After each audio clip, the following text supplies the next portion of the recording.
All right, here's a plus about futures. Today is obviously Monday, Memorial Day, and the stock market is closed.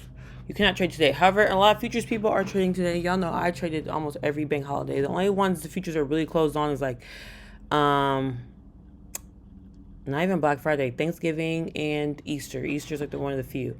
But yeah, so I'm focused on this. Look at this, 6,000%. Now he did buy 38 contracts, but of $35 to $2,500. This is what I'm focused on, y'all. So I went down the rabbit hole of Alex options. He has this lovely playlist that you guys should click on it. Maybe I'll link it in the bio below. I watched all these last night. And I really feel like I just was making TikTok shop videos, which I need to make more. They were not that great today. I just really feel like it might be swing trading. So I set my... Oh, I forgot. This is the futures chart. This is the futures chart. I use the futures chart, obviously, because it's SPX. The numbers are the same. So this was Wednesday last week. This was Friday. And then I have the daily up. So basically, before we had market open yesterday, this was our daily. We were down, and then we had this reversal back up. Now, I was trying to look at the best time, but I can only trade 12, only trade 9. You do have to get on the chart and sit through all this shit every day, which I don't like. So this is today. It's not as big of a movement, but you're getting a little something here at 10 o'clock. So it could be just trading at 10 again, but there's some times where 9 is really the move. Like here, this is the hour candle, so 9. And here, it was really just a 3. Some people do just trade 3 p.m. Some people trade here. It was noon, noon, then 1 and 2 and 3 we dumped. So it might be giving that. So looking at things for the week. So this is our week. This is our Friday. We drew our broadening formation. I did this obviously way after Friday because I saw this one. Then Monday we pushed up to the top. We could have traded Monday at 9 or 10. Boom, if you wanted it. And then Tuesday, Wednesday, Thursday, Friday, you could have just had weekly puts. Obviously, you didn't really get a good trade. You got a decent candle at 2 here. But maybe you got it at 9, just held. And then here, 9, we went up. Boom. Then 12 we dumped. So valid on futures, this move up, honestly. Probably valid on options too, but then this is the one you're gonna catch. So yeah, we're gonna see. I love how they use hammers a lot in this strategy. You can enter off these like failed, they call it failed 2s, failed 1s or whatever, but they're like these little hammers that I like to enter off of, you know. So we're just going to see. I'm going to see if I can maybe... I'm trying to see if I can day trade like just Mondays and Thursdays. Or Wednesdays and then... But you can't. You have to really just... Because this was last week. It's Sunday. Monday. Boom. Up. We came down until like 10 or 11. Then we pushed up the rest of the day. So you wanted to... You can catch either one of these plays, but you wanted, you know, that one. I really want to trade the hour chart on the lowest. Then here we pushed up afternoon. So I have these marked as the actual daily, the 6 to 6, not the ICT ones. Because with options, you know, the shit closes for you. So there's no point of the midnight to midnight. So it is usually, you know, end of day, which is, you know, New York open. So 9, 10. You still can get on 10, but see like 9:30. Boom. And you can play SPX options at 9. They close from 9:15 to 9:30. Then they're open the rest of the day till like 4. So I could get on at 9. Here, we just chopped, came back down. Boom. And then we pushed up Thursday and Friday. So if you got in down here on Monday, boom, Friday. That could be what it is. It is going to be very weird to swing. And be like, oh, are we going up? Are we going down? Because, you know, we could have ended down from this Tuesday and Wednesday, just continue down. So we had to look on the weekly and the daily. So I hope this week, my prediction, I hope we bounce to the top of this. We could keep going lower. We are in a bullish value gap. So hopefully we push, but there's a bearish value gap here. So hopefully we just push on up.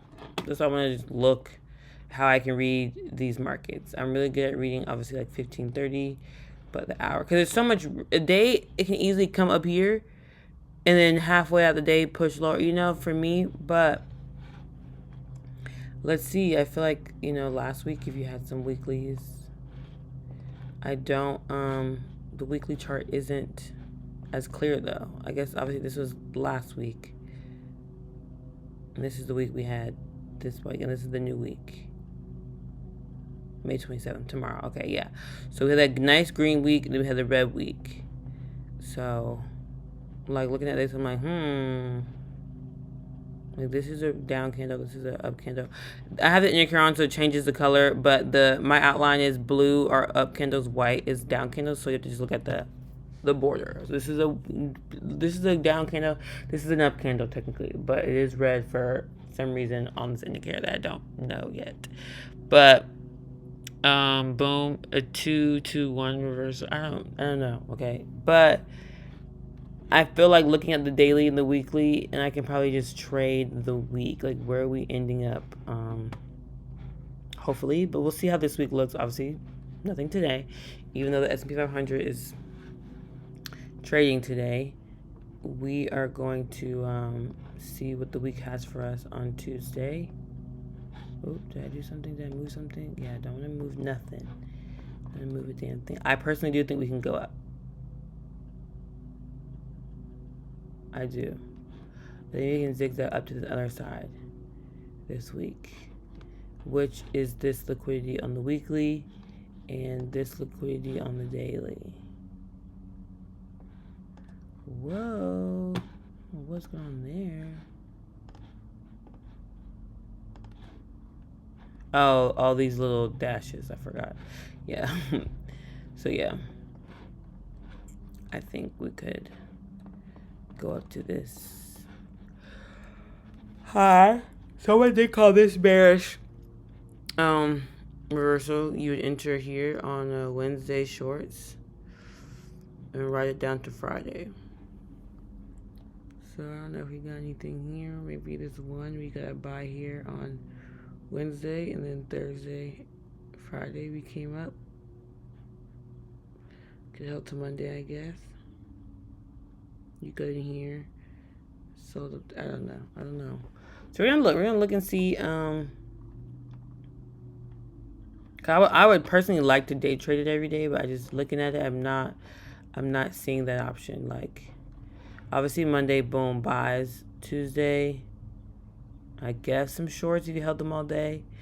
Wednesday was a wait. You needed to wait for this. Or you could, I know people who do take two trades. They'll take, trades up here, boom. They'll ride it. And then boom, sell again. I would like to only catch these and these big ones. So we'll see. I think I'm going to be on it 9:30. And just sit all day. And then there's this one here, boom. And then this one we could have played at 9:30 and just held it up to this fair value gap at 3. So you could day trade this. And we had this. 7, and then 9:30 we pushed up, and then some people play that end of the day. So yeah, I think I can get on 9:30 and just sit and be patient. Maybe record TikTok shop videos while I'm sitting on the charts. So we'll see what tomorrow goes. I'm doing these recaps every day at the end of the day. But there's no recap today because the stock market is closed. Yes, the futures market is open, but we're not. We're on options time now, BB. We're on options time now. So everything is looking monthly, quarterly, weekly, daily bullish. So my Thinkorswim is not letting me do my business bank account. So at this point, I will just be trading Robinhood. A girl did say I don't have to close my SPX trades early, but if I'm still trading at 10 or something, I should have a good gain up and through it. So let's just see what we get, and I'll see y'all tomorrow. We're just gonna keep watching and looking and seeing if we can actually make some good options flips, like this bad boy right here. I don't need a 6,000, that's a lot, but it's a 1 to 60. But you're not getting that on futures at all. I don't care what any people say. So